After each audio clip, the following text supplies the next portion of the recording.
uAsanda phakade oligqwetha likaSibongile Mani uthi akukho semdleni wobulungisa ukuba lowo ammeleyo avalelwe entolongweni. Lo kaMani usenza izifundo zobutishala kwaye ukuba ngapha kwezisele akuzobakho umuntu okujonga abantwana bakhe ababini.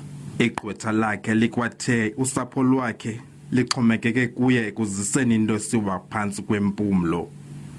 Uphakade uthi uMani ubonakalise ukuzisola kwaye wayemncinci xeshikweni zayityala imali.